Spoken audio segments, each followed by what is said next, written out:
In episode 1, we talked about what is quark-gluon plasma. All matter in the universe is believed to have been in this state microseconds after the Big Bang, at extreme temperature and extreme density. But how do we study this exotic state of matter?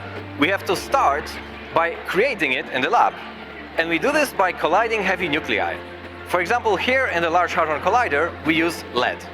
If you take an atom of lead, get rid of all the electrons, you're left with the lead nucleus. 82 protons and 126 neutrons.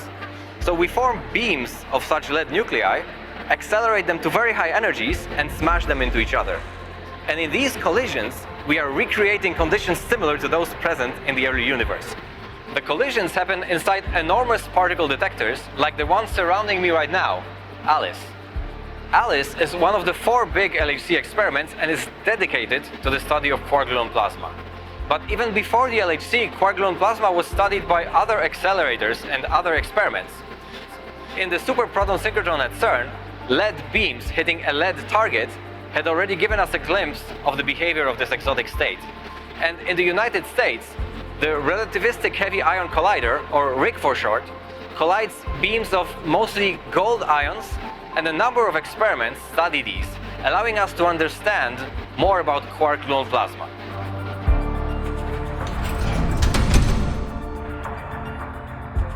So how can we tell if we're producing quark-gluon plasma in particle collisions? Well, the basic idea is the following. We have to look at what our detectors are seeing and compare that with what they should see if there was no quark-gluon plasma. Now, what do I mean by no quark-gluon plasma? Well, a collision between heavy ions is basically just a bunch of protons and neutrons colliding with each other. If we take 2 ions of lead and collide them exactly head-on, this should be about 1,800 collisions between protons and neutrons. And the result should be just like a single collision, but times that number. So the same types of particles, the same energies, but about 1,000, 2,000 times more of them. But if what we see is different, that means that something else is happening than just protons and neutrons colliding independent of each other. And that's the basic idea of discovering quark-gluon plasma, comparing what our detectors see with what they would see if those were just individual independent collisions. So now let's look at a few concrete examples to give us a better feel of how this is being done. Historically, one of the first signals of quark-gluon plasma being produced in an experiment came from the strange quark. So the strange quark is, in the hierarchy of quark masses, it's number 3, after up and down quarks that make up the proton and neutron. So the mass of the strange quark is about 100 mega electron volts, or MeV in short. Quite a bit more than the 3-5 MeV masses of the up and down quarks. But what's important here is that this number, 100 MeV, is still actually less than the temperature of the quark-gluon plasma. So the energy density in the plasma is so high that strange quarks and antiquarks will be spontaneously produced in the soup. And scientists have calculated that they should in fact be in thermal equilibrium.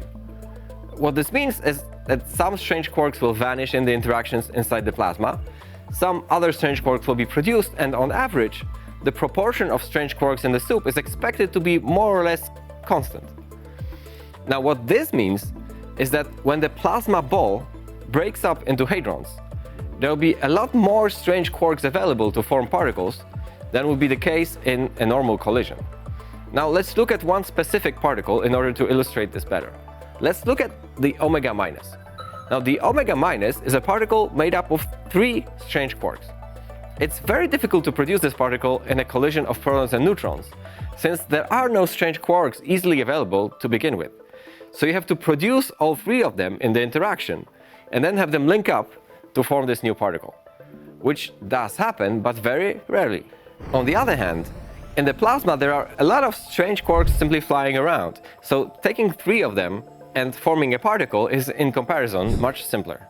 So simply counting the number of particles containing strange quarks, especially the omega, should give us a clean signal for quark-gluon plasma production. And so it did. It was first seen by experiments at CERN, looking at collisions from a lead ion beam from the superproton synchrotron hitting a lead target. And the number of omega baryons seen in these collisions was about 15 times bigger than what we would expect without quark-gluon plasma.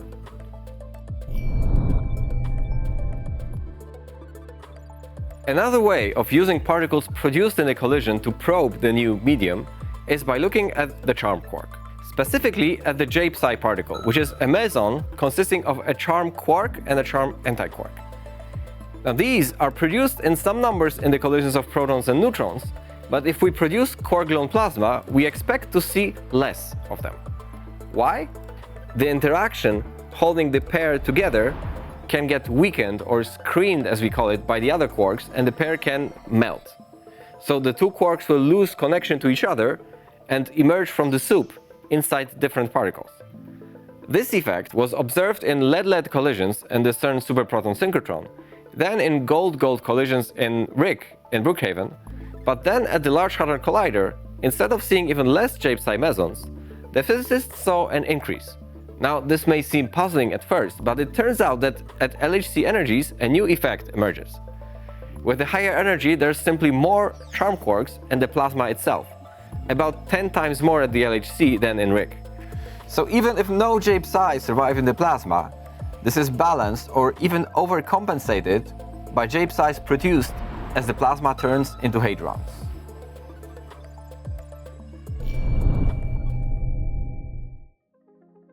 Jetquenching is another effect that we see in collisions in which quark-gluon plasma is produced.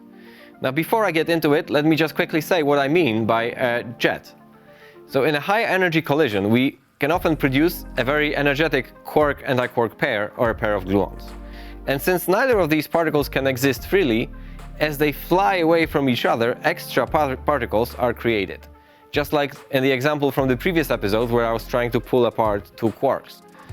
So in the end, one quark or one gluon becomes several particles flying together, forming what we call a jet. And the sum of energies of these particles is the energy of the original quark or gluon. So when we see a jet, we can tell that a quark or gluon was produced in a collision, and we can measure its energy. So what happens if we have quark-gluon plasma forming in a collision? Well, just like with the J-psi, the high-energy quarks or gluons are produced in the original collision, before the plasma forms. And then they have to pass through the plasma. And this causes them to lose energy as they interact with the soup of quarks and gluons, and the jets that we observe at the end end up having much less energy than they would have had if there was no plasma. So a reduction in the numbers of high-energy jets was first seen in experiments at the RHIC accelerator, suggesting that the jets have to pass through something. At the Large Hadron Collider, we're additionally observing cases where there's an imbalance between the two jets. One has visibly more energy than the other. Now, a pair of high-energy jets comes from a pair of particles produced in the collision, and the momenta of these two particles should be roughly the same, at least in the plane transverse to the beam. So if we see a situation where suddenly one jet has much less transverse momentum than the other, this is suggesting that the original particles were produced close to the edge of the plasma ball. So one of them had to travel a larger distance through the soup and lost more energy in the process. The last thing I'd like to talk about is various studies of the quark-gluon plasma system as a whole. Let's just imagine our plasma as a droplet hanging in vacuum. Detailed analysis of the shape and the dynamics of this droplet allows us to determine the properties of the fluid that it's made of. And one striking property already found is that the plasma behaves like what's called a near-perfect fluid. Yes, fluid. Quark-gluon plasma, the hottest substance ever observed, turns out to be not a cloud of gas, but rather a drop of fluid.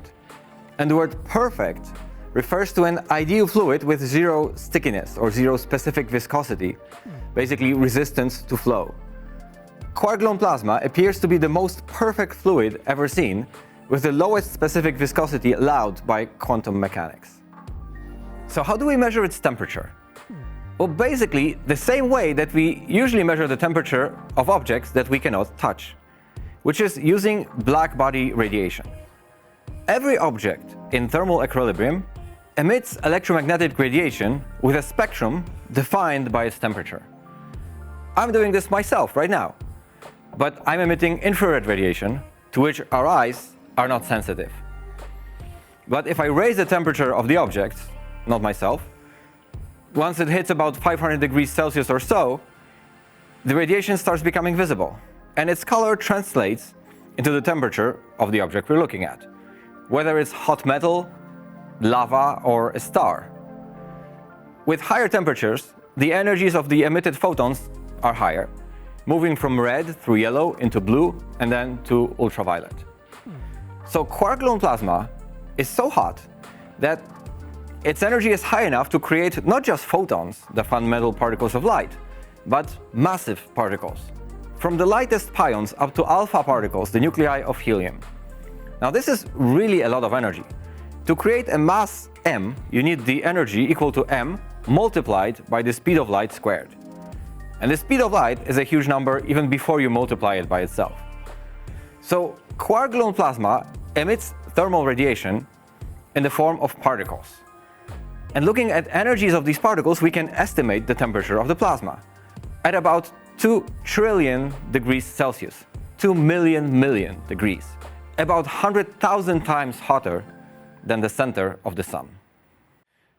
After the first observation of quark-gluon plasma in the superproton synchrotron at CERN, and the studies of its properties with Rick in Brookhaven, there's still a lot to be learned, and studies of quark-gluon plasma will continue throughout the life of the Large Hadron Collider, with more precise measurements, studies looking for the omega CCC with 3 charm quarks instead of 3 strange quarks, searches for new effects, like particles that should have different masses inside the plasma than outside due to symmetry breaking. We'll also be looking at quark-gluon plasma in small systems, because one unexpected effect that the LHC already uncovered is that even in proton-proton collisions, in some very rare cases, effects typically associated with quark-gluon plasma can appear. So there's definitely more to be learned. Stay tuned and see you next time.